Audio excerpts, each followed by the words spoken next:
এই জন্য দেখবেন সুন্নত হাজারও জানি আমরা, কিন্তু আমলের তৌফিক হচ্ছে না। মসজিদের দরজায় লেখা আছে ঢুকার সময় আল্লাহুম্মা ফতাহলি আবওয়াবা রাহমাতিক, কিন্তু এই লেখাটাও দেখবেন অনেকে পড়ার তৌফিক হচ্ছে না, ওই নিচে দিয়ে ঢুকে যাচ্ছে। এটা যদি পড়ে ফেলে তা আমল তো হয়ে গেল। বের হওয়ার সময় দরজায় লেখা আল্লাহুম্মা ইন্নী আসআলুকা মিন ফাদলিক, তৌফিক হচ্ছে না।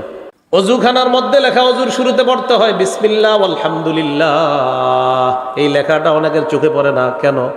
তৌফিক হচ্ছে। বুঝাইতে চাইলাম, বেদাত প্রতিষ্ঠিত হয়ে গেলে সুন্নত আল্লাহ উঠায় নেয়, অথবা অনেক সুন্নত আমাদের চোখের সামনে থাকে কিন্তু আমরা আমলের তৌফিক পাইতেছি না, আমল করার সুযোগ হচ্ছে না। আল্লাহ আমাদের সকলকে এই ভুলগুলা থেকে ফিরে আসার তৌফিক দান করে। ইবনে মাজার বর্ণনা 2865 নম্বর হাদিস, قال رسول الله صلى الله عليه وسلم, আল্লাহ নবী বলেন, ইন্নাহু সালিমিনকুম মিন বাদি রিজাল ইউতফিউনা সুন্নাতা ওয়া ইউহদিসুনা বিদআহ। নবীজি বলেন, আমার পর তোমাদের ধর্মীয় নেতা হবে এমন এমন মানুষ, তোমাদের সামনের এই চেয়ারগুলাতে এমন এমন মানুষ তোমরা বসায়া দিবা, যে মানুষ হাজার হাজার মানুষের সামনে সুন্নত মিটাইয়া দিবে, বেদাত প্রতিষ্ঠিত করবে, আর সামনের মানুষগুলা বলবে ঠিক ঠিক। কি বলবে? ঠিক ঠিক।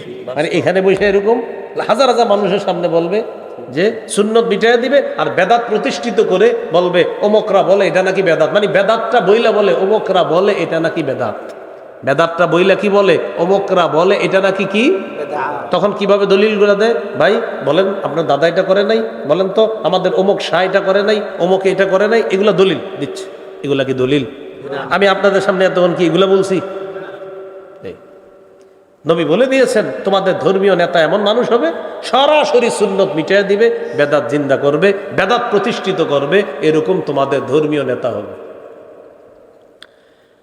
এখন করণীয় কি এই জাতীয় মানুষ হইলে? আব্দুল্লাহ ইবনে মাসউদ রাদিয়াল্লাহু তাআলা আনহু বলেন, কাইফা বি ইন আদরাকতুহুম, হুজুর এই জাতীয় বেদাতি যদি পাই তাহলে কি করব? নবী জবাব দিয়ে দিলেন, লাইসা তাআতুন লিমান আসাল্লাহ, বেদাতি হলো আল্লাহর নাফরমান, আল্লাহর নাফরমানের কোনো আনুগত্য করা যাবে না, আল্লাহর নাফরমানের কোনো আনুগত্য করা যাবে না। কেন? আপনাদেরও একটা বদভ্যাস আছে, কিছু এলাকায় কিছু বেদাত আসলে, বেদাতি আসলে হেরে দেখতে কিছু ভালো মানুষও যায়। মনে করেন আসছে এমন একজন যে নাচবে, জানে যে নাচানাচি করবে, গাইবে, তো কি করে আমাদের মাদ্রাসার ছেলেগুলাও যায় দেখতে। হ্যাঁ, অনেকে যায়। আপনাদের এই জায়গায় যারা এরকম দেখাসি না কি হয়, তো আপনি কেন যান? এই দেখাসি না কি হয় করতে গিয়ে তো আপনি দল ভারী করলেন, দেখাসি না কি হয় করতে গিয়ে আপনি দল কি করলেন? ভারী করলেন। এখন আবার অনেকের মনে আসছে, কারে কইল কথাটা, যে নাচে তারে। মাহফিল কি নাচার জিনিস? তো আপনি মাহফিলে নাচবেন কেন? আল্লাহ আমাদেরকে হেফাজত করেন। এই গেল 4 নাম্বার ক্ষতি। 5 নাম্বার, বেদাতির ঠিকানা জাহান্নাম। বলেন বেদাতির ঠিকানা কি? জাহান্নাম। আবু দাউদের 4607 নম্বর হাদিসের বর্ণনা, قال رسول الله صلى الله عليه وسلم, إياكم والمحدثات فإن كل محدثة بدعة وكل بدعة ضلالة وكل ضلالة في النار। আল্লাহ নবী বলেন, তোমরা বেদাত করা থেকে বাঁচো, ইবাদতের নামে নতুন নতুন বেদাত করা থেকে তোমরা বাঁচো। প্রত্যেক নতুন আবিষ্কার হলো বেদাত, প্রত্যেক বেদাত হলো পথভ্রষ্টতা। আমার উম্মত প্রত্যেক পথভ্রষ্টতার ঠিকানা হলো জাহান্নাম। ওয়ামা আতাকুমুর রাসূলু ফাখুযুহু ওয়ামা নাহাকুম আনহু ফান্তাহু। রাসূলুল্লাহ সাল্লাল্লাহু আলাইহি সাল্লাম তোমাদেরকে যা দেন তা গ্রহণ করো, যা থেকে নিষেধ করেন তা থেকে বিরত থাকো।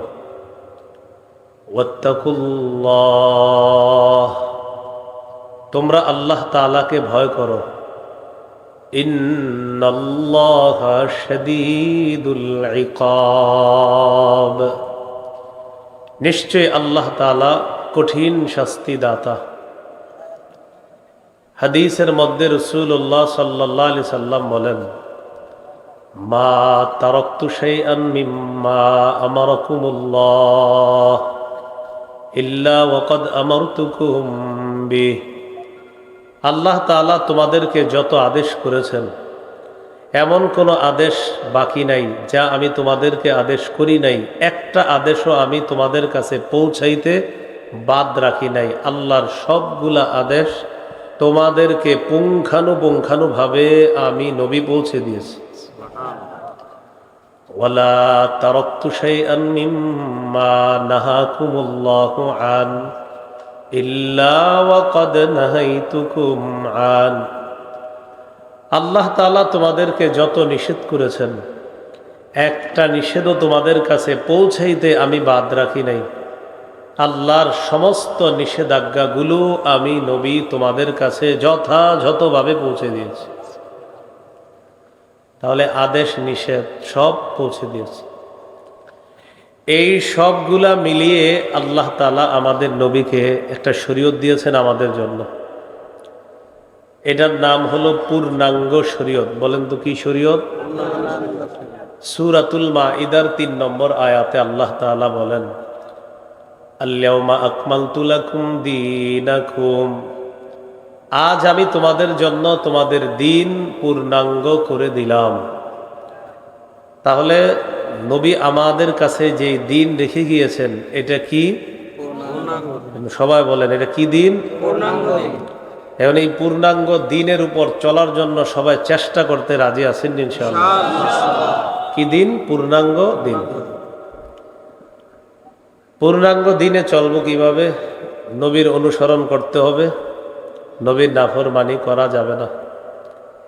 সহিহ বুখারীর বর্ণনা ৭২৮০ নম্বর হাদিস, ক্বালা রাসূলুল্লাহ সাল্লাল্লাহু আলাইহি ওয়াসাল্লাম, কুল্লু উম্মতি ইয়াদখুলুনাল জান্নাতা ইল্লা মান আবা। রাসূলুল্লাহ সাল্লাল্লাহু আলাইহি সাল্লাম বলেন, আমার উম্মতের সবাই জান্নাতে যাবে, শুধু তারা যাবে না যারা অস্বীকার করে। সাহাবীগণ প্রশ্ন করলেন, মাইয়া আবা ইয়া রাসূলুল্লাহ, হুজুর অস্বীকার কারা করে? فقال رسول الله صلى الله عليه وسلم من أطاعني دخل الجنة ومن عصاني فقد أبى। যে আমার অনুসরণ করলো সে জান্নাতে প্রবেশ করলো, যে আমার নাফরমানি করলো সে অস্বীকার করলো, অস্বীকারীর ঠিকানা জাহান্নাম। সহিহ বুখারীর ৭২৮১ নম্বর হাদিসের বর্ণনা, عن جابر بن عبد الله رضي الله تعالى عنهما قال جاءت ملائكة إلى النبي صلى الله عليه وسلم। জাবের রাদিয়াল্লাহু তাআলা আনহুর বর্ণনা, একদল ফেরেশতা রাসূলুল্লাহ সাল্লাল্লাহু আলাইহি সাল্লামের কাছে আসলেন। যেই ফেরেশতারা নবীজি সাল্লাল্লাহু আলাইহি সাল্লামের কাছে আসলেন ওই সময় নবীজি সাল্লাল্লাহু আলাইহি সাল্লাম ঘুমিয়েছিলেন। তো ঘুমের অবস্থায় ফেরেশতারা নবীর চারপাশে, ফাকালা বা'দুহুম ইন্নাহু নাইম, এক ফেরেশতা বললেন তিনি তো ঘুমায়। ওয়া ক্বালা বা'দুহুম ইন্নাল আইনা নাইমা ওয়াল কলবা ইয়াকযান, আরেক ফেরেশতা বললেন তার চোখ ঘুমায় কিন্তু অন্তর জাগ্রত, অন্তর ঘুমায় না। চোখ ঘুমায়, অন্তর ঘুমায় না। এই কথা বলার পর নবীজি সাল্লাল্লাহু আলাইহি সাল্লামের সামনে ওই ফেরেশতাদের মধ্যে একজন বললেন, ইদরিবু লিসাহিবিকুম হাযা মাসালা, তোমরা তোমাদের এই সাথীর একটা বর্ণনা দাও। কোন সাথী? মুহাম্মদ সাল্লাল্লাহু আলাইহি সাল্লাম। এই কথা বলার পর আবার এক ফেরেশতা বলে উঠলেন, ইন্নাহু নাইম, তিনি তো ঘুমায়। ওয়া ক্বালা বা'দুহুম ইন্নাল আইনা নাইমা ওয়াল কলবা ইয়াকযান, আরেক ফেরেশতা বললেন তিনি ঘুমায়, তার চোখ ঘুমায় কিন্তু তার অন্তর ঘুমায় না, অন্তর সদা জাগ্রত আছে।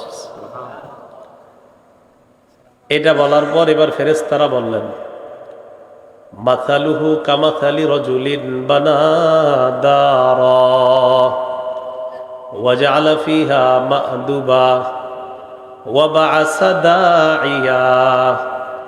তার দৃষ্টান্ত হলো এমন এক ব্যক্তির মতো, যে ব্যক্তি একটা ঘর বানিয়েছে, ঘরের মধ্যে একটা দস্তরখান বিছিয়েছে। দস্তরখান বিছানোর পর একজন আহ্বানকারীকে বাহিরে পাঠিয়েছে মানুষকে দাওয়াত দেওয়ার জন্য। আহ্বানকারী বাহিরে গিয়ে দাওয়াত দিছে দস্তরখানের খাবারে শরীক হওয়ার জন্য। ফামান আজাবাদ দাঈয়া দাখালাদ দার ওয়া আকালা মিনাল মা'দুবা ওয়া মান লাম ইউজিবিদ দাঈয়া লাম ইয়াদখুলিদ দার ওয়া লাম ইয়াকুল মিনাল মা'দুবা। আহ্বানকারীর ডাকে যে সাড়া দিল সে ঘরে আসলো, দস্তরখানের খাবারে সে শরীক হলো। আর যে সাড়া দেয় নাই, ঘরেও আসে নাই, দস্তরখানের খাবারে শরীকও হতে পারে নাই। এগুলা কারা বলতেছে? ফেরেশতারা। এগুলা বলার পর ফেরেশতারা বললেন, আউবিলুহা লা। এই যে আমরা দস্তরখানের কথা বললাম, ঘরের কথা বললাম, আহ্বানকারীর কথা বললাম, এই বিষয়গুলা তাকে ব্যাখ্যা করে দাও। ক্বালা বা'দুহুম ইন্নাল আইনা না ইন্নাহু নাঈম। এক ফেরেশতা বললেন, তিনি তো ঘুমায়, ব্যাখ্যা করলে কি তিনি শুনবে?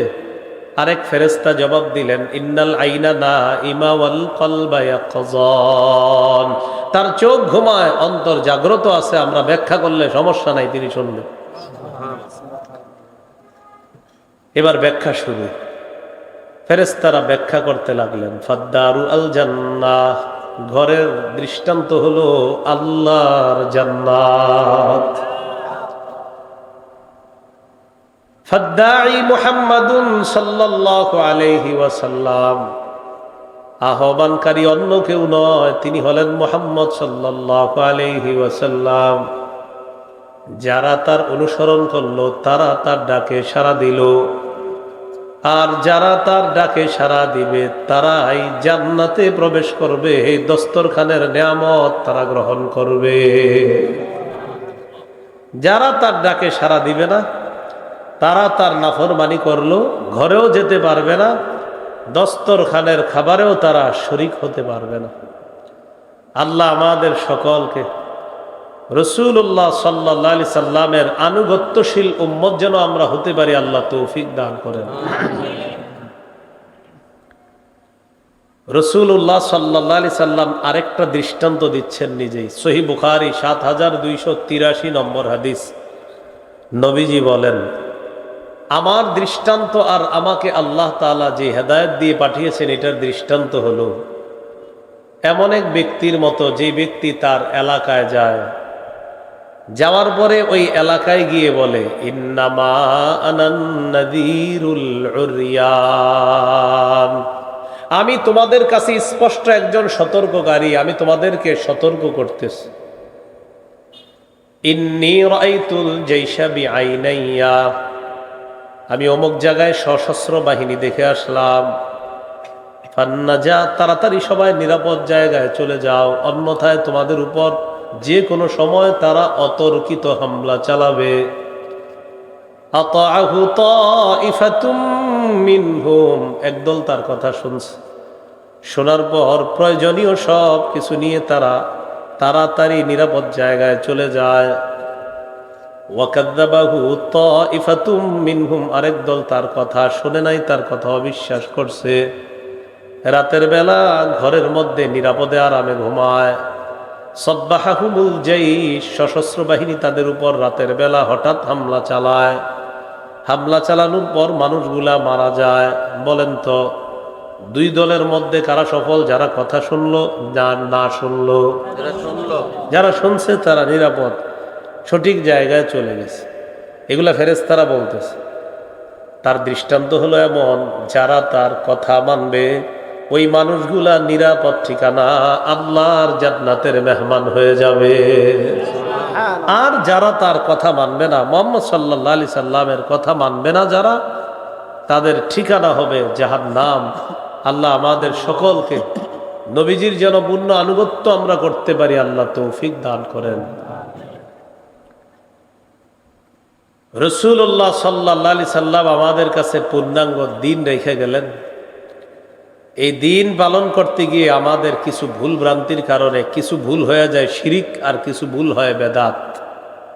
বলেন তো কি বললাম? কিছু ভুলের নাম হয় কি শিরিক, কিছু ভুলের নাম হয় কি বেদাত। আমি কিন্তু ওয়াজ শুরু করি নাই শিরিক বেদাত, খালি বলছি কিছু ভুলের নাম শিরিক, কিছু ভুলের নাম কি বেদাত। অনেকে এই মুহূর্তে মনে মনে বলতেছে, মনে হয় আমারে কয়। কি কয়? মনে হয় আপনি বেদাতগিরি করলে তো আপনারই কই। তার মানে এটা বুঝছেন যে বেদাত খারাপ, শিরিক যে খারাপ এটা বুঝাও শিরিক করে, আবার কয় যে এটা মনে হয় আমারে কইতেছে। তো আপনি শিরিক করলে তো এটা আপনারই বলা হচ্ছে। শিরিক যে খারাপ কাজ যে করে এটা ও বুঝে যে না এর কামটা ঠিক না, তো কেন করেন? করে একটু লাফালাফি ভালো লাগে। এই পরনে কাপড় নাই তার নাম আপনারা দিয়ে দেন পীর, কথার কথা। ছোটবেলায় বাচ্চাদের পরনে কাপড় না থাকলে ওরে কি বলা হয়? এখন আপনি কোনো পীরের নাম রাখলেন ল্যাংটা। আমি কিন্তু আপনাকে বলছি না যে আপনি কোনো খারাপ পীর বা ভালো পীর, না, শুধু বললাম যে একজন পীর সাহেবের নাম ল্যাংটা কেমনে হয়? উনি তো আপনাকে সঠিক কথা শিখাবে, উনি তো আপনাকে ভালো কথা শিখাবে।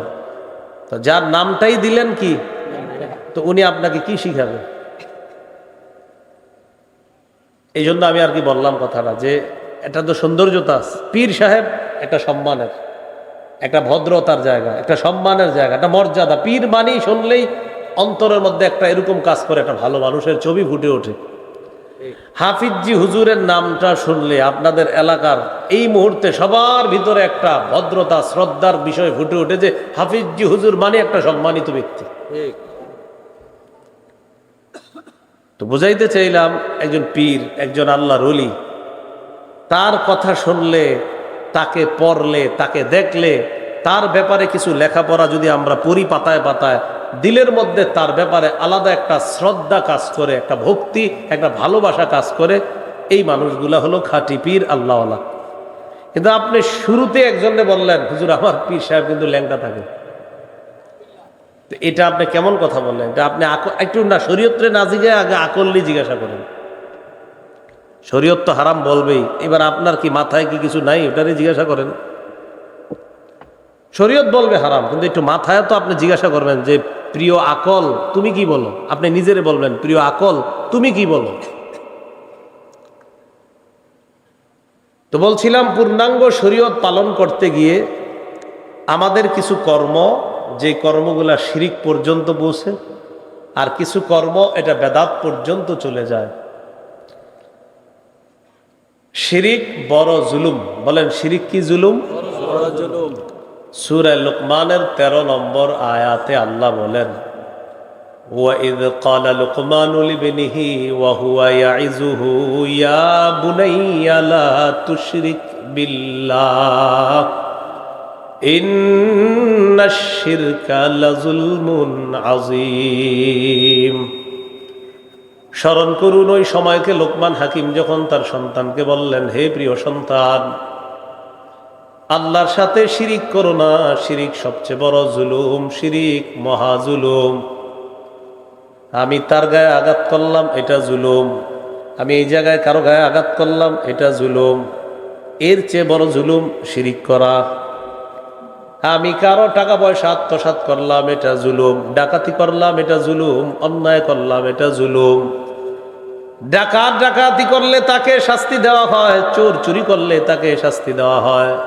কিন্তু মুসলমান নাম ধারণ করে বড় জুলুম করে তাকে কেউ শাস্তি দেয় না। ডাকাতরে ধরে দৈরা সবাই পিটায়, ডাকাতের দৈরা সবাই মারে না। তো ডাকাতের জুলুম বড় না মুশরিকেরটা বড় জুলুম? মুশরিক শিরিক করুক সমস্যা নাই, কিন্তু মুসলমান যদি নাম দেয় আব্দুর রহমান কিন্তু করে শিরিক, বড় জুলুম। তো এই বড় জুলুমটা যে করে, এখানে কেউ কিছু বলে, উল্টা কয় না না, শ্রদ্ধা ভক্তি। সূরা নিসার 48 নম্বর আয়াতে আল্লাহ তাআলা বলেন, ইন্নাহু মান ইউশরিক বিল্লাহি ফাকাদ হাররামাল্লাহু আলাইহিল জান্নাহ ওয়া মাওয়াহুন নার ওয়া মা লিয-যালিমিনা মিন আনসার। যারা আল্লাহর সাথে শিরিক করে, আল্লাহ তাআলা বলেন ফাকাদ হাররামাল্লাহু আলাইহিল জান্নাহ, আল্লাহ তার জন্য জান্নাত হারাম করে দেন। ওয়া মাওয়াহুন নার, তার ঠিকানা হলো জাহান্নাম। তার ঠিকানা কি? জাহান্নাম। সহিহ বুখারীর বর্ণনা 1237 নম্বর হাদিস। قال رسول الله صلى الله عليه وسلم أتاني جبريل وبشرني أنه من مات من أمتك وهو لا يشرك بالله شيئا دخل الجنة। জিবরিল আমিন আমার কাছে আসছে, আসার পর বললেন, হাবিব আপনি আপনার উম্মতকে সুসংবাদ জানায়া দেন, আপনার উম্মতের মধ্যে যারা শিরিক না করে মারা যাবে জানায়া দেন একদিন জান্নাতে প্রবেশ করবে। শিরিক করা যাবে না। বলেন আমার সাথে সবাই, গম পরিমাণ ইমান। বলেন, জব পরিমাণ ইমান, সরিষা পরিমাণ ইমান। এবার বাংলাটা আরেকটু বাড়াবেন, বলেন গম পরিমাণ খাঁটি ইমান, জব পরিমাণ খাঁটি ইমান, সরিষা পরিমাণ খাঁটি ইমান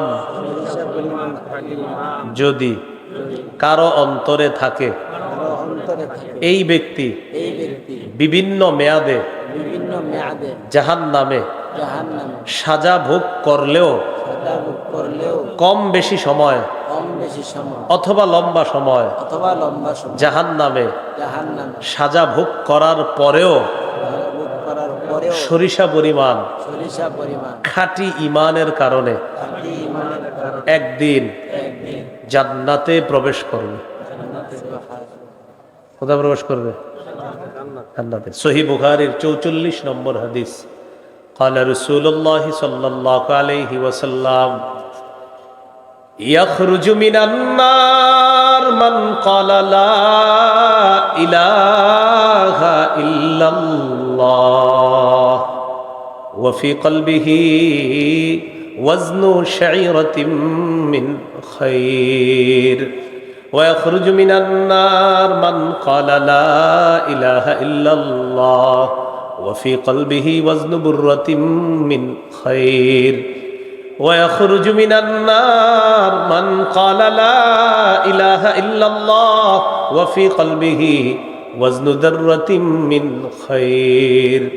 নবী বলেন, কারো অন্তরের মধ্যে যদি গম পরিমাণ ইমান থাকে, জব পরিমাণ ইমান থাকে, সরিষার দানা পরিমাণ ইমান থাকে, এই ব্যক্তি যদি ইমান নিয়ে দুনিয়া থেকে বিদায় নেয়, লম্বা কম বেশি সময় জাহান্নামে যদি সাজা ভোগ করাও লাগে, বিভিন্ন অপরাধের কারণে জাহান্নামে যদি সাজা ভোগ করেও খাঁটি ইমান থাকার কারণে আল্লাহ নবী বলেন ইয়াখরুজু, একদিন সে জাহান্নাম থেকে বের হয়ে জান্নাতের মেহমান হয়ে যাবে। শিরিক করা যাবে না। কি করা যাবে না? তাহলে পূর্ণাঙ্গ শরীয়তের মধ্যে অনেকে আমরা এমন এমন কাজ করি যেটা শিরিক হয়ে যায়, এটা করা যাবে না। আল্লাহ আমাদেরকে হেফাজত করেন। আমিন। সহিহ বুখারীর বর্ণনা 6861 নম্বর হাদিস। عن عبد الله بن مسعود رضي الله تعالى عنه قال قال رجل يا رسول الله أي الذنب أكبر عند الله قال أن تدعو لله ندا وهو خلقك। এক ব্যক্তি আল্লাহ নবীর প্রশ্ন করলেন, ইয়া রাসূলুল্লাহ, আল্লাহর কাছে সবচাইতে কোন অপরাধটি সবচাইতে বড়? নবীজি জবাব দিলেন, তুমি আল্লাহর সাথে অন্য কাউকে ডাকা, আল্লাহর সমকক্ষ অন্য কাউকে ডাকা, অথচ আল্লাহ তোমাকে সৃষ্টি করলেন। মানুষ কত বোকার মতো গিয়ে বলে, আল্লাহ এই কবরের মধ্যে যিনি শুয়ে আছে তাকে তুমি মাফ করে দাও, আল্লাহ কবরওয়ালাকে তুমি জান্নাতবাসী বানায়া দাও, আল্লাহ এই কবরের মানুষটা জান্নাতের আলা মাকাম দান করো। সব কারে বলছে? শেষে গিয়ে কয়, ও কবরওয়ালা, আমার ছেলে নাই, একটা ছেলের ব্যবস্থা করে দাও। এতক্ষণ কবরওয়ালার জন্য কারে বলছে? শেষে নিজের জন্য কারে কয়? চিন্তা করছে, মানে কাজটা কিন্তু ঠিক ছিল এতক্ষণ।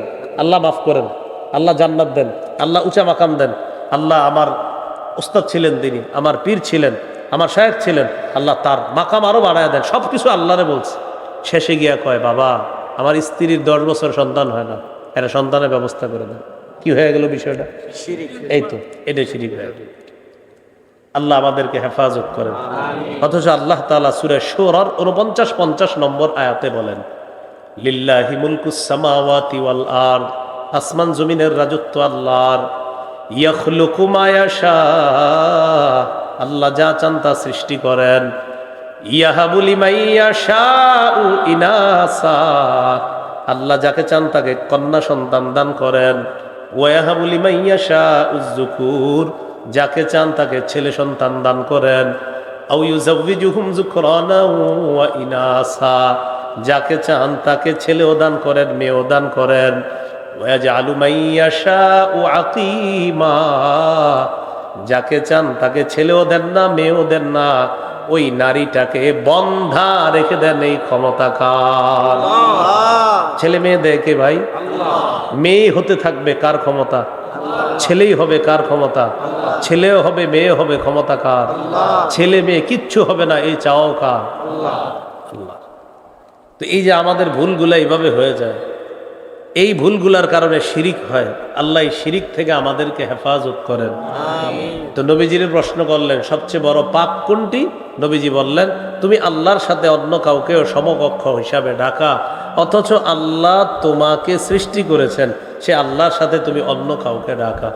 আল্লাহ আমাদেরকে হেফাজত করেন। এবার আমার সাথে বলেন, বলেন মাঝে মাঝে পূর্ণাঙ্গ শরীয়ত পালন করতে গিয়ে অনেকে এমন কাজ করে ফেলে যেই কাজটিকে ইসলামের পরিভাষায় বেদাত বলা হয়। কি বলা হয়? কিছু কাজ হয় শিরিকের মতো, আবার কিছু হয় কিসের মতো? বেদাতের মতো। এখন কথা হলো বেদাত জিনিসটা কি?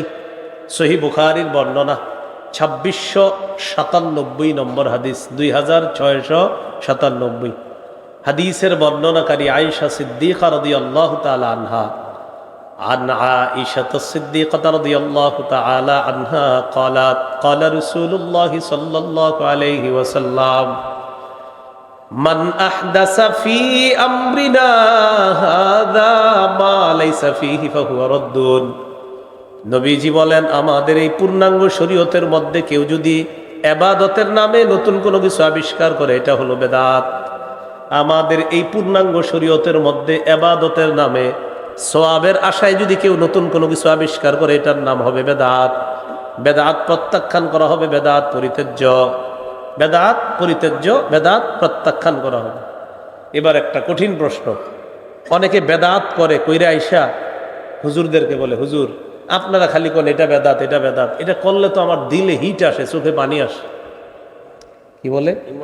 মানে ইমোশনাল হয়ে যায়, তখন চোখে কি আসে? পানি আসে। করে কি? বেদাত। ওই বেদাত করার পরে কি বলে? আমার চোখে কি আসে? এখন হুজুর কি করবে? আল্লাহ আপনি বেদাত করেন, আমার চোখে পানিও আসে। তো খতিব সাহেব বুদ্ধি করে কয়, আপনি মাশাআল্লাহ সুন্দর কথা বলছেন, বেদাত করলে আপনার চোখে পানি আসে, তো আমি কি বললে খুশি হবেন সেটা বলেন। তুমি বলতেছে বেদাত হইলে কি আর চোখে পানি আসতো? বুঝছেন? খতিব সাহেব এবার বুদ্ধি করে কয়, অনেক মানুষ আইসা কয় নাটক সিনেমা দেখলে এদেরও চোখে পানি আসে।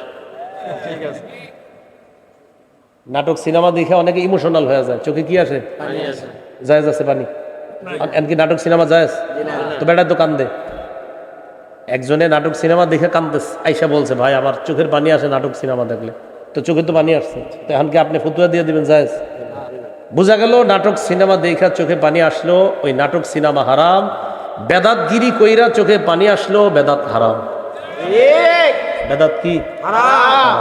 বেদাতের কোনো ঠিকানা এটা ইসলামের মধ্যে নাই। তাহলে এই জন্য এই জাতীয় প্রশ্ন আর ভবিষ্যতে কোনো আলেমরে বলবেন না যে হুজুর আপনারা কোন বেদাত, কিন্তু এটা করলে একটা দিলে হিট আসে, মায়া আসে, ইমোশনাল হয়ে চোখের পানি আসে। পাশে দিয়ে একজন এসে বলবে ভাই আমি ওই সিনেমাটা দেখলো, আমার ইমোশনাল হয়ে একটা হিট এসে চোখে পানি এসে যায়, টেনশনে পড়ে যাবেন বিষয়টা নিয়ে। এই জন্য সিনেমাও হারাম, নাটকও হারাম, বেদাতও হারাম। সিনেমা নাটকের স্থান যেমন ইসলামে নাই, বেদাতের স্থান ইসলামে নাই। বুঝে শুনে ঠিক বলছেন তো? আল্লাহ বুঝার তৌফিক দান আমিন। ইমাম মালিক রাহমাতুল্লাহি আলাইহি বলেন, মান ইবতাদা ফিল ইসলামি বিদআতান ইয়ারাহা হাসানা ফাকাদ জাআমা আন্না মুহাম্মাদান ক্বাদ খানার রিসালা। কেউ যদি ইসলামের মধ্যে বেদাত করার পর এটাকে উত্তম মনে করে, বেদাত করার পর এটাকে উত্তম মনে করে, ওই ব্যক্তি কেমন যেন বলতে চায় মুহাম্মদ সাল্লাল্লাহু আলাইহি ওয়াসাল্লাম তার দায়িত্ব পালনে ত্রুটি করে গেছে, এখন সে আসছে এটারে পূর্ণ করতে। নবীজি পূর্ণাঙ্গ শরীয়ত রেখে। তো একজনে আইসা বেদাত করে, তো ইমাম মালিক কয় তুমি বেদাত করো কেন? কয়টা আমার ভালো লাগে। কয় তুমি যে ভালো লাগে এই জন্য বেদাত করো, কেমন যেন তুমি বলতে চাও যে নবী তার শরীয়তকে পূর্ণাঙ্গ রেখে যেতে পারে নাই, তুমি আসছো এটারে পূর্ণ করতে। বলেন আমাদের নবীর শরীয়ত পূর্ণাঙ্গ না অপূর্ণাঙ্গ? পূর্ণাঙ্গ। আল্লাহ আমাদেরকে পূর্ণাঙ্গ শরীয়ত পূর্ণভাবে আমল করার তৌফিক দান করুন। আমিন। বেদাতের ভয়াবহতা। বেদাতি ব্যক্তি বেদাত নামক গুনাহটা না ছাড়া পর্যন্ত তার তাওবা আল্লাহ কবুল করেন না। সুনানে দারিমি হাদিসের কিতাব 94 নম্বর হাদিস। قال رسول الله صلى الله عليه وسلم إن الله حجب التوبة عن كل صاحب بدعة حتى يدع بدعته। আল্লাহ নবী বলেন আল্লাহ তাআলা ততক্ষণ পর্যন্ত বেদাতির তওবা কবুল করেন না, ততক্ষণ পর্যন্ত বেদাতির তওবার দরজা আল্লাহ বন্ধ করে রাখেন, যতক্ষণ পর্যন্ত বেদাতি ব্যক্তি তার বেদাত নামক কর্মকাণ্ড না ছাড়ে। বেদাতি ব্যক্তি যদি বলে আস্তাগফিরুল্লাহ আস্তাগফিরুল্লাহ, মাবুদ তওবা করলাম তওবা করলাম, নবীজি বলেন তুমি বেদাত না ছাড়া পর্যন্ত তোমার তওবার দরজাই তো বন্ধ, তওবা করলেও তো লাভ নাই, আগে বেদাত ছাড়ো তারপর তওবা করো। কি শিখলাম ভাই? বেদাতি ব্যক্তি বেদাত না ছাড়া পর্যন্ত তওবা কবুল হবে না। 2 নাম্বার ভয়াবহতা, বলেন আমার সাথে, বেদাতি ব্যক্তির হাউজে কাউসার থেকে বঞ্চিত হবে। হাউজে কাউসার সবাই পান করতে চাই না? আপনাদের সবার সাথে একসাথে পান করতে চাই ইনশাআল্লাহ। তাই হাত তুলেই বলেন বেদাতি ব্যক্তি কি থেকে বঞ্চিত? হাউজে কাউসার পানি পান করা থেকে। আল্লাহ যেন আমাদেরকে বঞ্চিত না করেন। আমিন। সহিহ বুখারীর বর্ণনা 6583 নম্বর হাদিস, 6584, এই 2 হাদিস মিলিয়ে একটি হাদিস বলি শোনেন। قال رسول الله صلى الله عليه وسلم انا فرطكم على الحوض। আল্লাহ নবী বলেন কিয়ামতের ময়দানে আমি আগে আগে হাউজে কাউসারের পারে চলে যাব তোমাদেরকে পানি পান করানোর জন্য।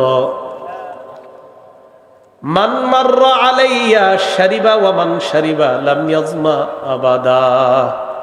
যে ব্যক্তি আমার সামনে দিয়ে অতিক্রম করবে ওই ব্যক্তি কাউসারের পানি পান করবে। একবার আমার উম্মত যদি কাউসারের পানি পান করে সে আর কখনো পিপাসার্ত হবে না। নবী বলেন সুম্মা লা ইয়ারিদান্না আলাইয়া আকওয়াম আ'রিফুহুম ওয়া ইয়া'রিফুনানি। এরপর আমার সামনে একদল মানুষ আসবে যাদেরকে আমি চিনবো, তারাও আমাকে চিনবে। আমার উম্মত আমি চিনবো, তারাও আমাকে চিনবে, আমি তাদের নবী। তো নিয়ম অনুযায়ী উম্মতকে কাউসারের পানি পান করাবো।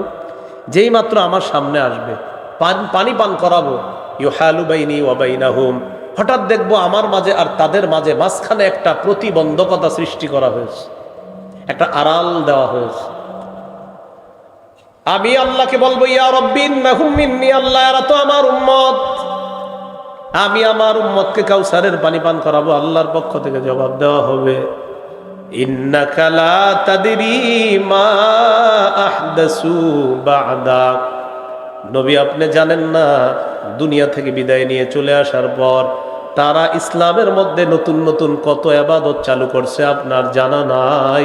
এরা সিজনে বেদাত করত, সাপ্তাহিক বেদাত করত, কেউ করত নিয়মিত বেদাত, কেউ করত সাপ্তাহিক জুমার পরে, আবার কেউ বাৎসরিক করত। কি করত? এটা বাৎসরিক সিজন চলতেছে। কি সিজন? বাৎসরিক সিজন। আমি কিন্তু বলিনি, বলছি। অনেকে মনে মনে কইতেছে আমারে কয় তো আপনি বেদাত করলে আপনারে ওই আগের কথা, মানে মনে মনে ভাববে এটা মনে হয় আমি তো বেদাত করলে তো আপনি। আর যদি বলেন না আমি তো মাশাআল্লাহ বেদাত করি না, তো মাশাআল্লাহ আপনি তো না। বেদাতি ব্যক্তি বুঝে হেজে বেদাত করে, এই জন্য বেদাত করবেন না। সর্বশেষ আপনার আমি যতই বুঝাই আপনি বলবেন হুজুর আপনি বলতে থাকেন আমি আমারটা করব। সর্বশেষ এতটুকু বলতে পারি, মঞ্চে আসলে আপনার পায়ে ধরতে পারি, এই পায়ে পায়ে। কারণ রাসূল সাল্লাল্লাহু আলাইহি ওয়াসাল্লাম বলেছেন বেদাতের ঠিকানা জাহান্নাম হবে। তাই ওখান থেকে আপনাকে বাঁচানোর জন্য আমি একজন উম্মত হিসাবে আপনার পায়ে ধরে বলতে পারি ভাই বেদাত করেন না, জাহান্নামে যাবেন। আপনি যে মঞ্চে আসেন, এলাকার কেউ যদি এরকম করে থাকে মঞ্চে নিয়ে আসেন, সবার সামনে আমি তার আল্লাহর কসম একবার, আল্লাহর কসম 2 বার, আল্লাহর কসম 3 বার নিয়ে আসেন, এখানেই পায়ে ধরে বলবো বেদাত করেন। এই সবার সামনে পায়ে ধরে যদি বলেন না সবার সামনে হইলে লজ্জা, তাহলে কই ধরবো? আপনি একটু অন্ধকারে যাবেন, ওখানে ওই ব্যক্তিরে পাঠাই দিব। তো কারোর সাথে হুজুরদের সাথে ফোনে বইলা দেন, একটা অন্ধকার জায়গায় আমি যাবো, ওখানে গিয়ে আপনার পায়ে ধরবো আমি, যেন কেউ না দেখে। ব্যাস, হলো তো। এছাড়া আপনাকে আমার বোঝানোর মতো আর কোনো ক্ষমতা নাই। ভাই আমি এটা বুঝতেছি আপনি কত বড় ভুলের মধ্যে আছেন, এই জন্য আমি আপনার পায়ে ধরতেও রাজি। আল্লাহ আমাদেরকে বোঝার তৌফিক দান করুন। আমিন আমিন তো বলছিলাম বেদাতের 1 নাম্বার ক্ষতি, বেদাত না ছাড়লে তার তওবার দরজা বন্ধ। 2 নাম্বার ক্ষতি, হাউজে কাউসার থেকে বঞ্চিত। তো নবী পানি পান করাইতে চাবে, তো আল্লাহ তাআলা বলবে এরা হলো বেদাতি, পানি পান করাতে পারবেন না। যেই নবী এত মায়া করে উম্মতকে একটু আগে পানি পান করাইতে চাইলেন, ওই নবী কি বলবে দেখেন, সুহকান সুহকান লিমান গায়্যারা বা'দি, আমার পরে যারা বেদাত করছো যাও, দূর হও দূর হও, আমি তোমাদেরকে দেখতেও চাই না। আমাদেরকে কত মায়া করে নবীজি, সেই নবী যদি বলে ফেলে তোমারে দেখতেও চাই না, দূর হও আমার সামনে থেকে। বেদাতের 3 নাম্বার ক্ষতি, যে ব্যক্তি নিজে বেদাত করে অথবা কোনো বেদাতিকে আশ্রয় প্রশ্রয় দেয়, তার উপর আল্লাহর অভিশাপ, ফেরেশতাদের অভিশাপ, সকল মানুষের অভিশাপ। সহিহ বুখারীর 3172 নম্বর হাদিসের বর্ণনা, قال رسول الله صلى الله عليه وسلم من أحدث حدثا أو آوى محدثا فعليه لعنة الله والملائكة والناس أجمعين। যে ব্যক্তি নিজে বেদাত করে অথবা কোনো বেদাতিকে আশ্রয় দেয়, তার উপর আল্লাহর অভিশাপ, ফেরেশতাদের অভিশাপ, সকল মানুষের অভিশাপ। বলি নাউজুবিল্লাহ। নাউজুবিল্লাহ। কষ্ট হচ্ছে আপনার অনেক, বসেন কিছুক্ষণ বেশলেন, পরে দেন আবার। না না তো এ করে দিন, ফ্যান দেন নাই, ওনাদেরও তো কষ্ট হইতো। সামনে থেকে শ্রোতাদের জন্য ফ্যানের ব্যবস্থা করবেন। হ্যাঁ ইনশাআল্লাহ, শ্রোতাদেরও তো কষ্ট, অনেকে ঘামায় যেতেছে এই গরমে। মাঝে মাঝে ওনাদের একটু ফ্যান দেন, তাহলে বিষয়টা ভালো লাগে। এদিকে আমার আরাম, ওনারা তো কষ্ট পাইতেছে। 3 নাম্বার ক্ষতি, যে বেদাত করে অথবা বেদাতিকে আশ্রয় প্রশ্রয় দেয়, তার উপর আল্লাহর অভিশাপ, ফেরেশতাদের অভিশাপ, সকল মানুষের অভিশাপ। আল্লাহ আমাদেরকে হেফাজত করেন। আমিন। 4 নাম্বার ক্ষতি, এই ক্ষতিটা একটু মনে রেখেন। 4 নাম্বারটা বলেন, কোন এলাকায় কোন এলাকা একটি বেদাত একটি বেদাত প্রতিষ্ঠিত হয়ে গেলে প্রতিষ্ঠিত হয়ে গেলে ওই এলাকা থেকে ওই এলাকা থেকে আল্লাহ তাআলা আল্লাহ তাআলা একটি সুন্নত উঠায় নেয়। একটি সুন্নত ওঠায়, কিয়ামতের আগে কিয়ামতের আগে সেই সুন্নত সেই সুন্নত আর আল্লাহ ফিরিয়ে দেন না। আমাদের কত সুন্নত আমরা জানি, কিন্তু আমল করতেছি না, পারিও না, আপনার সুযোগ হচ্ছে না, অথবা আল্লাহ ভুলাই দিতেছে না। তোমাদের সামনে বেদাত হয়, তোমরা কি সুন্নত পালন করো? ওই যে হাদিস তো স্পষ্ট, নবীজি বলে দিয়েছেন, একটি বেদাত প্রতিষ্ঠিত হবে, একটি সুন্নত আল্লাহ উঠায় নি। সুনানে দারিমির 54 নম্বর হাদিস, ক্বালা রাসূলুল্লাহ সাল্লাল্লাহু আলাইহি ওয়াসাল্লাম মাবতাদা কওমুন ফি দীনিহিম বিদআতান ইল্লা নাযাআল্লাহু মিন সুন্নাতিহিম সুন্নাতান। নবীজি বলেন, কোন জাতি যখন তাদের ধর্মের মধ্যে একটা বেদাত প্রতিষ্ঠিত করে ফেলে, ওই এলাকা থেকে একটা সুন্নত আল্লাহ উঠায় নেয়। সুম্মা লা ইউঈদুহা ইলাইহিম ইলা ইয়াউমিল কিয়ামাহ, কিয়ামতের আগে ওই সুন্নত ওই জাতিকে আল্লাহ ফিরিয়ে দেয় না। এই জন্য দেখবেন অনেক সুন্নত আমরা জানার পরেও আমলের তৌফিক হয় না। মেসওয়াক করা সুন্নত সবাই জানে, কিন্তু এশার নামাজের আগে সবাই মেসওয়াক করে নাই। খাওয়ার আগে বিসমিল্লাহ বলা সুন্নত, কেউ আজকে হয়তো 3 বার খেয়ে ফেলছেন অথবা 2 বার খেয়ে ফেলছেন। বিসমিল্লাহ বলা সুন্নত সবাই জানে, বাচ্চারাও জানে, কিন্তু অসংখ্য অগণিত মানুষ খাবার শুরুতে বিসমিল্লাহ বলে নাই। ঠিক না? সবাই জানে কিন্তু বিসমিল্লাহ বলা সুন্নত, এখানে একদম সবাই, একজনও বাকি নাই কেউ জানে না, যে সবাই একদম বাচ্চা নাবালেগ যে ও জানে খাবারের শুরুতে বিসমিল্লাহ বলা সুন্নত। ঘুমের সময় আমরা মায়ের কাছে ছোটবেলা শিখে ফেলছি, আল্লাহুম্মা বিসমিকা আমুতু ওয়া আহইয়া, কিন্তু তালাশ করেন গত রাত্রে ম্যাক্সিমাম লোক এটা পড়তে ভুলে গেছে। উঠার পরের সুন্নত আলহামদুলিল্লাহিল্লাযী আহইয়ানা বাদামা আমাতানা ওয়া ইলাইহিন নুশুর। মক্তবে আমরা ছোটবেলায় শিখছি এবং আমরা এগুলা বলি একজনে, ঘুমের সময় এই দোয়া পড়িতে হয়, উঠার পর এই দোয়া পড়িতে হয়, কিন্তু নিজেরা পড়ি না। বুঝাইতে চাইলাম প্রিয় ভাইয়ারা, এটা কষ্টের বিষয়। আমাদের সামনে বেদাত প্রতিষ্ঠিত হয়ে যায়, আল্লাহ তাআলা আমাদের উপর নিঃসন্দেহে রাগ করেন। এই জন্য দেখবেন সুন্নত হাজারও জানি আমরা, কিন্তু আমলের তৌফিক হচ্ছে না। মসজিদের দরজায় লেখা আছে ঢুকার সময় আল্লাহুম্মা ফতাহলি আবওয়াবা রাহমাতিক, কিন্তু এই লেখাটাও দেখবেন অনেকে পড়ার তৌফিক হচ্ছে না, ওই নিচে দিয়ে ঢুকে যাচ্ছে। এটা যদি পড়ে ফেলে তা আমল তো হয়ে গেল। বের হওয়ার সময় দরজায় লেখা আল্লাহুম্মা ইন্নী আসআলুকা মিন ফাদলিক, তৌফিক হচ্ছে না। অজুখানার মধ্যে লেখা অজুর শুরুতে পড়তে হয় বিসমিল্লাহ আলহামদুলিল্লাহ, এই লেখাটা অনেকের চোখে পড়ে না, কেন? তৌফিক হচ্ছে। বুঝাইতে চাইলাম বেদাত প্রতিষ্ঠিত হয়ে গেলে সুন্নত আল্লাহ উঠায় নেয়, অথবা অনেক সুন্নত আমাদের চোখের সামনে থাকে কিন্তু আমরা আমলের তৌফিক পাইতেছি না, আমল করার সুযোগ হচ্ছে না। আল্লাহ আমাদের সকলকে এই ভুলগুলা থেকে ফিরে আসার তৌফিক দান করেন। ইবনে মাজার বর্ণনা 2865 নম্বর হাদিস। ক্বালা রাসূলুল্লাহ সাল্লাল্লাহু আলাইহি ওয়াসাল্লাম, আল্লাহ নবী বলেন, ইন্নাহু সালিমিনকুম মিন বাদি রিজাল ইউতফিউনা সুন্নাতা ওয়া ইউহদিসুনা বিদআ। নবীজি বলেন, আমার পর তোমাদের ধর্মীয় নেতা হবে এমন এমন মানুষ, তোমাদের সামনের এই চেয়ারগুলাতে এমন এমন মানুষ তোমরা বসায়া দিবা, যে মানুষ হাজার হাজার মানুষের সামনে সুন্নত মিটাইয়া দিবে, বেদাত প্রতিষ্ঠিত করবে, আর সামনের মানুষগুলা বলবে ঠিক ঠিক। কি বলবে? ঠিক ঠিক। মানে এখানে বসে এরকম হাজার হাজার মানুষের সামনে বলবে যে সুন্নত মিটাইয়া দিবে, আর বেদাত প্রতিষ্ঠিত করে বলবে অমুকরা বলে এটা নাকি বেদাত। মানে বেদাতটা বইলা বলে অমুকরা বলে এটা নাকি বেদাত, বেদাতটা বইলা কি বলে অমুকরা বলে এটা নাকি কি। তখন কিভাবে দলিলগুলো দেয়? ভাই বলেন আপনার দাদা এটা করে নাই, বলেন তো আমাদের অমুক শাহ এটা করে নাই, অমুকে এটা করে নাই, এগুলা দলিল দিচ্ছে। এগুলা কি দলিল? আমি আপনাদের সামনে এতক্ষণ কি এগুলা বলছি?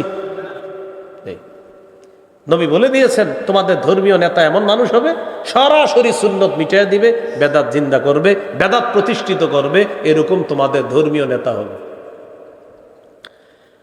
এখন করণীয় কি এই জাতীয় মানুষ হইলে? আব্দুল্লাহ ইবনে মাসউদ রাদিয়াল্লাহু তাআলা আনহু বলেন, কাইফা বি ইন আদরাকতুহুম, হুজুর এই জাতীয় বেদাতি যদি পাই তাহলে কি করব? নবী জবাব দিয়ে দিলেন, লাইসা তাআতুন লিমান আসাল্লাহ, বেদাতি হলো আল্লাহর নাফরমান, আল্লাহর নাফরমানের কোনো আনুগত্য করা যাবে না, আল্লাহর নাফরমানের কোনো আনুগত্য করা যাবে না। এন আপনাদেরও একটা বদভ্যাস আছে, কিছু এলাকায় কিছু বেদাত আসলে, বেদাতি আসলে হেরে দেখতে কিছু ভালো মানুষও যায়। মনে করেন আসছে এমন একজন যে নাচবে, জানে যে নাচানাচি করবে, গাইবে, তো কি করে আমাদের মাদ্রাসা ছেলেগুলাও যায় দেখতে। হ্যাঁ, অনেকে যায়। আপনাদের এই জায়গায় যারা এরকম দেখাসি না কি হয়, তো আপনি কেন জানেন? এই দেখাসি না কি হয় করতে গিয়ে তো আপনি দল ভারী করলেন, দেখাসি না কি হয় করতে গিয়ে আপনি দল কি করলেন? ভারী করলেন। এখন আবার অনেকের মনে আসছে, কারে কইল কথাটা, যে নাচে তারে। মাহফিল কি নাচার জিনিস? তো আপনি মাহফিলে নাচবেন কেন? আল্লাহ আমাদেরকে হেফাজত করেন। এই গেল 4 নাম্বার ক্ষতি। 5 নাম্বার, বেদাতির ঠিকানা জাহান্নাম। বলেন বেদাতির ঠিকানা কি? জাহান্নাম। আবু দাউদের 4607 নম্বর হাদিসের বর্ণনা। ক্বালা রাসূলুল্লাহ সাল্লাল্লাহু আলাইহি ওয়াসাল্লাম, ইয়্যাকুম ওয়াল মুহদাসাত ফাইন্না কুল্লা মুহদাসাতিন বিদআ ওয়া কুল্লা বিদআতিন দালালাহ ওয়া কুল্লা দালালাতিন ফিন্নার। আল্লাহ নবী বলেন, তোমরা বেদাত করা থেকে বাঁচো, এবাদতের নামে নতুন নতুন বেদাত করা থেকে তোমরা বাঁচো। প্রত্যেক নতুন আবিষ্কার হলো বেদাত, প্রত্যেক বেদাত হলো পথভ্রষ্টতা।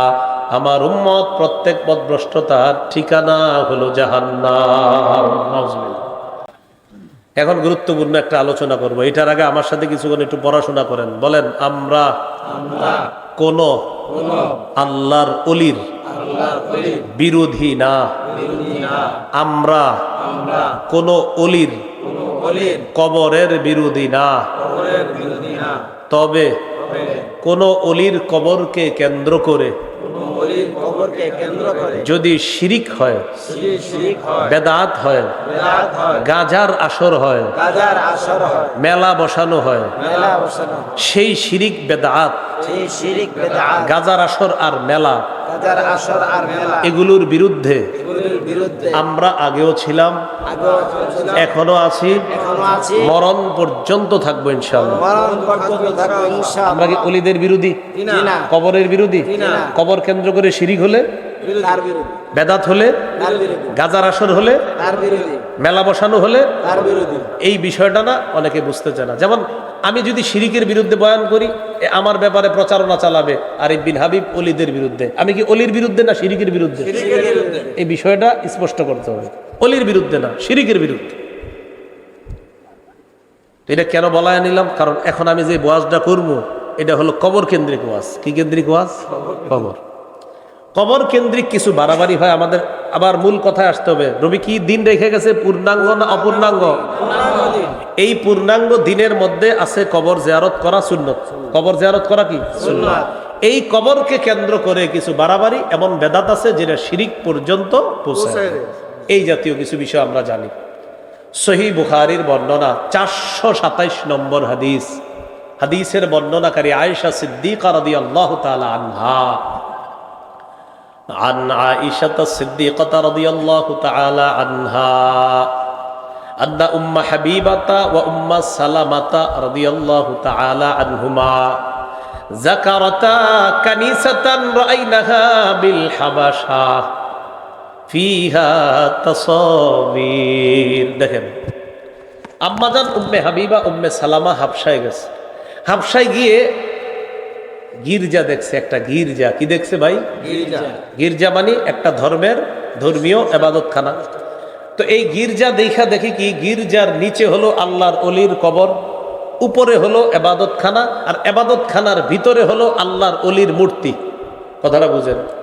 গির্জা উপরে আল্লাহর অলির মূর্তি, নিচে আল্লাহর অলির কবর। তাহলে আল্লাহর অলির কবরের উপর গির্জা মানে এবাদতখানা, ওই এবাদতখানার ভিতরে আবার আল্লাহর অলির মূর্তি। তাহলে আল্লাহর অলির কবরকে কেন্দ্র করে সেজদা করা শিরিক, আবার ওই আল্লাহর অলির মূর্তি বানানো শিরিক। তাহলে দুইটা শিরিক এখানে পাওয়া যাচ্ছে। এই বিষয়টা নবীর দুই বিবি নবীজির কাছে বললেন। যাকারাতা হুলিন নবী সাল্লাল্লাহু আলাইহি ওয়াসাল্লাম নবীজির কাছে জানতে চাইলেন, ইয়া রাসূলুল্লাহ, হাবশায় গেলাম, যাওয়ার পর সেখানে এবাদতখানা দেখলাম, এবাদতখানার ভিতর দেখলাম আল্লাহর ওলির মূর্তি, আর এবাদতখানার নিচে আল্লাহর ওলির কবর। ব্যাপারটা বুঝতে পারলাম না।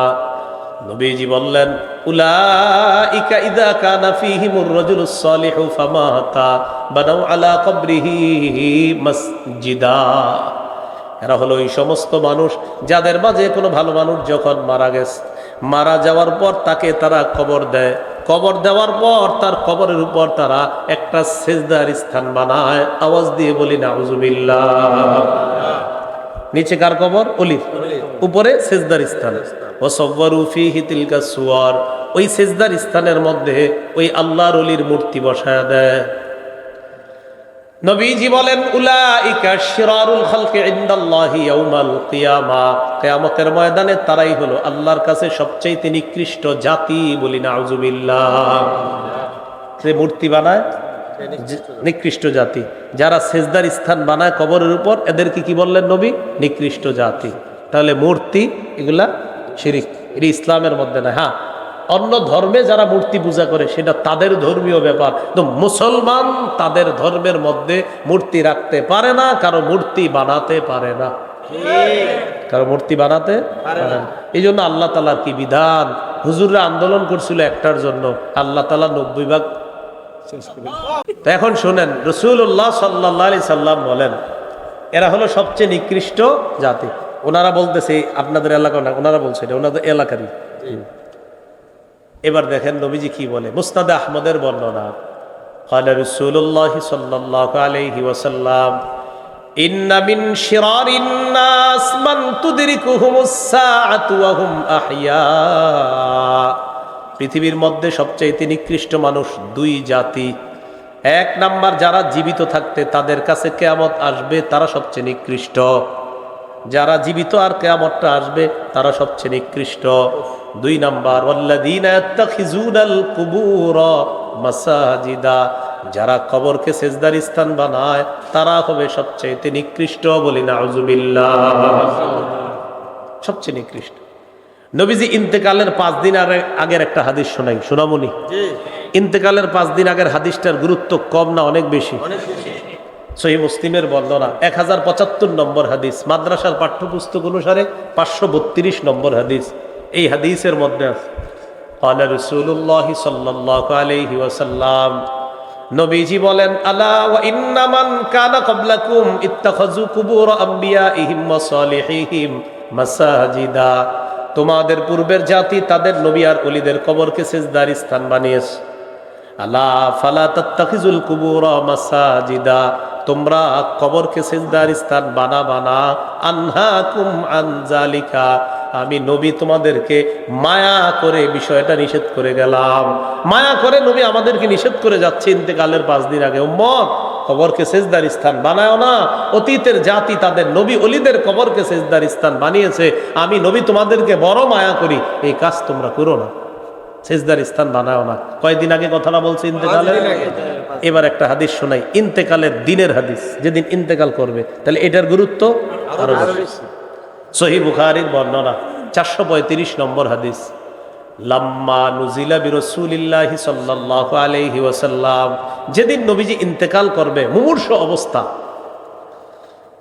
কানা ইয়াতরাহু খামিসাতান আলা ওয়াজহিহি, তাফিকা ইয়াতরাহু খামিসাতান আলা ওয়াজহিহি, নবী তার চেহারা মুবারকের উপর একটা কাপড় দিস, কাপড় এইভাবে একটা কাপড় দিস। যেদিন ইন্তেকাল করবে সেদিন তার চেহারা মুবারকের উপর একটা কাপড় দিস। ফাইদা তাম্মা, যখন নবীর প্রাণটা বের হবে অবস্থা, কাশাফাহা আন ওয়াজহিহি, চেহারা থেকে কাপড়টা সরায় ফেলছে। ইন্তেকাল করার দিন কাপড় দিস, যখন প্রাণটা বের হবে কাপড়টা সরিয়ে ফেলে। কাপড় সরানোর পর বললেন, লানাতুল্লাহি আলাল ইয়াহুদি ওয়ান নাসারা ইত্তাখাযু কুবুর আমবিয়াইহিম মাসাজিদা ইউহাদ্দিরু মা সানাউ, নবীজি বললেন, ইহুদিদের উপর আল্লাহর অভিশাপ, খ্রিস্টানদের উপর আল্লাহর অভিশাপ, তারা তাদের নবীদের কবরগুলা সিজদার স্থান বানিয়েছে। সতর্ক করে দিচ্ছে, উম্মত আমার কবরকে সিজদার স্থান বানায়। তাহলে 5 দিন আগে নিষেধ করলেন, ইন্তেকালের দিনও নিষেধ করলেন, তাহলে বিষয়টার গুরুত্ব কম না অনেক বেশি? এই জন্য প্রিয় ভাইয়ারা, কবর কেন্দ্রিক সেজদা আল্লাহ রসুল নিষেধ করছেন। সেজদা দিতে হয় শুধু কাকে? আল্লাহ কথাগুলা বুঝার তৌফিক দান করেন। এবার আমার সাথে বলেন, কবরকে কেন্দ্র করে মেলা বসানো নিষেধ। সবাই বলেন দলিল, বলেন দলিল। আবু দাউদের 2042 নম্বর হাদিস। কবর কেন্দ্র করে কি বলানো নিষেধ, কি বসানো নিষেধ? দলিল আবু দাউদের 2042 নম্বর। قال رسول الله صلى الله عليه وسلم لا تجعلوا بيوتكم قبورا ولا تجعلوا قبري عيدا, তোমরা তোমাদের ঘরগুলাকে কবর বানাও না। যেই ঘরের মধ্যে কোরআন তেলাওয়াত হবে না, যেই ঘরের মধ্যে জিকির হয় না, তাসবিহ হয় না, আল্লাহর নাম উচ্চারণ হয় না, ওই ঘরটা কবরের মতো হয়ে যায়। নবী বললেন, তোমরা তোমাদের ঘরগুলাকে কবর বানাও না। এরপর বললেন, ওয়ালা তাজআলু কবরি ঈদা, আমার কবরকে কেন্দ্র করে মেলা বসাবা না, উৎসব বসাবা না। আমার কবরকে কেন্দ্র করে মেলা বসাবা না, উৎসব করবা না। আমাকে যদি মোহাব্বত করতে চাও, সাল্লু আলাইয়া, বেশি বেশি আমার উপর দুরূদ পড়বা। ফাইন্না সালাতাকুম তাবলুগুনি হাইসু কুনতুম, তোমরা যখনই দুরূদ পড়ো, যেখানেই থাকো, তোমরা বিবারিয়া থাকো আর বাংলাদেশের যেখানে থাকো, সারা পৃথিবীর যেখানে থাকো, দুরূদ পড়া মাত্রই তাবলুগুনি, আমি নবীর কাছে পৌঁছে যায়। সাথে সাথে কার কাছে পৌঁছে যায়? আমার কাছে। পড়েন পড়েন, সাল্লাল্লাহু আলাইহি ওয়াসাল্লাম, সাল্লাল্লাহু আলাইহি ওয়াসাল্লাম, সাল্লাল্লাহু আলাইহি ওয়াসাল্লাম, সাল্লাল্লাহু আলাইহি ওয়াসাল্লাম। পড়েন আর দিলে দিলে স্মরণ করেন যে এই মুহূর্তেই এটা নবীর কাছে পৌঁছতেছে। সাল্লাল্লাহু আলাইহি ওয়াসাল্লাম, সাল্লাল্লাহু আলাইহি ওয়াসাল্লাম। যতবার পড়ছি আমরা ঠিক ততবার সাথে সাথে নবীজির কাছে পৌঁছে গেছে। সুবহানাল্লাহ। এরকম সুন্দর আমল থাইকা কেন বলেন বেদাত করবো, কেন শিরিক করবো? মানুষ জান্নাতে যাওয়ার রাস্তাকে কেন আপনার কঠিন বানায় ফেলে? কত সুন্দর নবীজি দিক নির্দেশনা দিয়ে দিচ্ছে। টাকা পয়সা থাকলে হজ করবা, টাকা পয়সা থাকলে জাকাত দিবা। যদি টাকা পয়সা না থাকে তত হজও পারবা না, জাকাতও দিতে পারবা না। উম্মত শোনো, সল্লু খমসাকুম, 5 ওয়াক্ত নামাজ পড়বা ঠিক মতো। সুমু শাহরকুম, রমজানের রোজা তো মাফ নাই, রোজাটা রাখবা। আর বাকি যে 2টা বললাম, নবীজি বলতেছে টাকা থাকলে হজে যাবা, টাকা থাকলে জাকাত দিবা, না থাকলে তো কিছু করার নাই। নামাজটা ঠিক মতো পড়ো, রোজাটা ঠিক মতো রাখো, হালাল খাদ্য খাও, মরো, জান্নাতে প্রবেশ করো। না, আপনি এটারে কঠিন বানাইতে হবে, এইভাবে না সেভাবে, অমুকভাবে তমুকভাবে। কি হয়েছে? হুজুর আমার আমল হইলো পানিতে আধা ঘন্টা দাঁড়ায় থাকতে হবে, মানে এরকম একটা কথার কথা আর কি। কি আপনার আমল কি? আমার আমল দিছে পানিতে আধা ঘন্টা খাড়ায় থাকতে হবে, মানে উদ্ভট যত কাজ কারণ।